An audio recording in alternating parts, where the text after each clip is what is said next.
Your brain is lying to you every single day, not because it hates you, but because it's wired for survival, not truth. The scariest part? You almost never notice it happening. Psychologists call these lies cognitive biases. They're mental shortcuts designed to help you make quick decisions. But in the modern world, they often distort reality in ways that sabotage your success, your relationships, and even your happiness. Today, I'll reveal how your own brain tricks you, the Stoic wisdom that predicted it centuries ago, and most importantly, how to fight back. Let's start with the spotlight effect.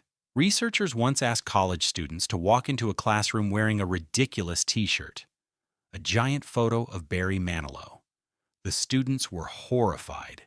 They were sure that at least half the class would notice and laugh. But the truth? Only about 20% of people even noticed. This is the spotlight effect. We constantly overestimate how much attention people give us. You think everyone's watching when you stumble, when you post something online, or when you wear the wrong clothes. But most of the time, they're not. Marcus Aurelius saw this clearly.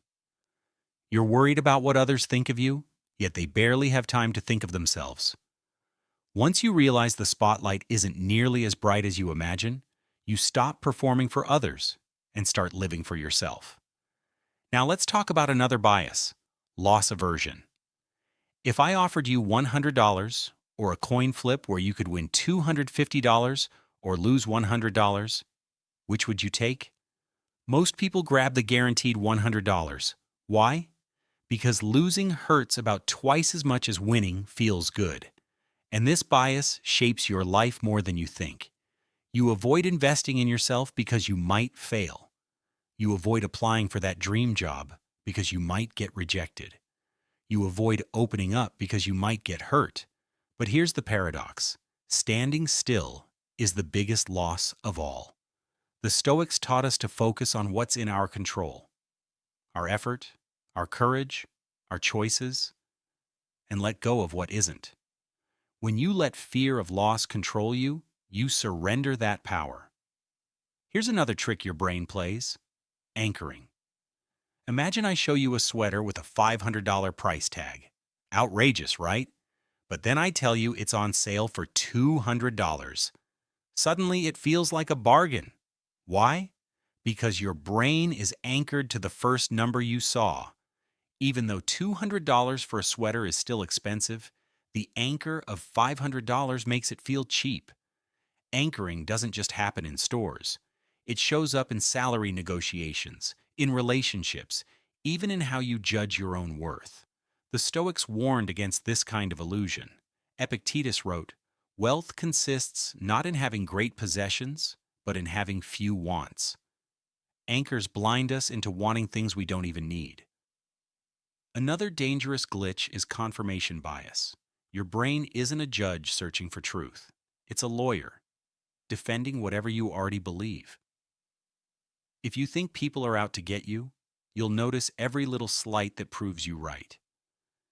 If you think opportunities are everywhere, you'll see them too. Same world, different filter. As Epictetus said, it's not what happens to you, but how you react that matters. The way you react depends entirely on the lens you're looking through. Change the lens and the whole world shifts. One of the strangest biases is called the Dunning-Kruger effect. It says the less someone knows, the more confident they feel. The most incompetent people are often the loudest, because they don't know enough to realize how little they actually know. On the other hand, the more you learn, the more you realize how much there is left to learn. True experts often sound humble because they've seen the size of the mountain. This is why Socrates, one of the Stoic influences, said, "The only true wisdom is in knowing you know nothing."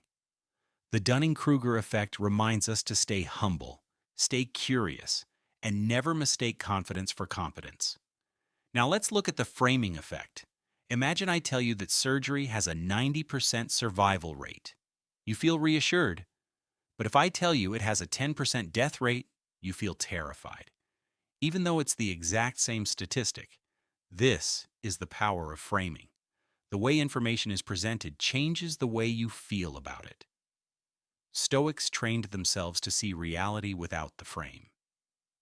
Seneca wrote, "We suffer more often in imagination than in reality." If you can strip away the emotional frame and look at the bare facts, you suffer less. Think of your brain as a smartphone running outdated apps. Thousands of years ago, these shortcuts kept us alive. They helped us spot danger, avoid risk, stick with the tribe. But today, those same apps glitch when we try to run modern life. The good news? You can update your mental software. The more you notice these biases, the less power they have over you. So how do you fight back against your brain's lies? Here are 7 powerful practices. 1. Pause before decisions. If something feels urgent, ask, am I reacting or responding? A moment of pause is the difference between impulse and wisdom. 2.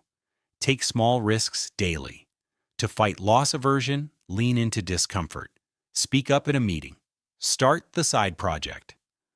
Growth lives just beyond the risk. 3. Challenge your beliefs. When confirmation bias kicks in, ask, what evidence would prove me wrong? This transforms you from a lawyer into a truth seeker. 4. Ignore the spotlight. When you feel embarrassed, remember, people are too busy thinking about themselves to care about your mistake. 5. Journal like a Stoic. Writing down your thoughts exposes your biases. It creates distance between you and the storm in your head. 6. Reframe the frame. If something sounds scary, flip the perspective. A 10% risk also means a 90% chance of success. 7. Stay humble. Stay curious. Remember Dunning-Kruger. The loudest voice isn't always the wisest. True strength comes from knowing there's always more to learn. Your brain has been tricking you since the day you were born. It exaggerates how much people notice you. It overprotects you from risks that could change your life. It anchors you to false comparisons. It filters reality to match your beliefs. It convinces you that confidence equals competence. And it distorts reality with clever frames. But awareness is power. Once you see the tricks for what they are, you stop being a prisoner of your own mind. And that is the first step to living with more clarity, more freedom, and more inner peace. Subscribe if you learned something new.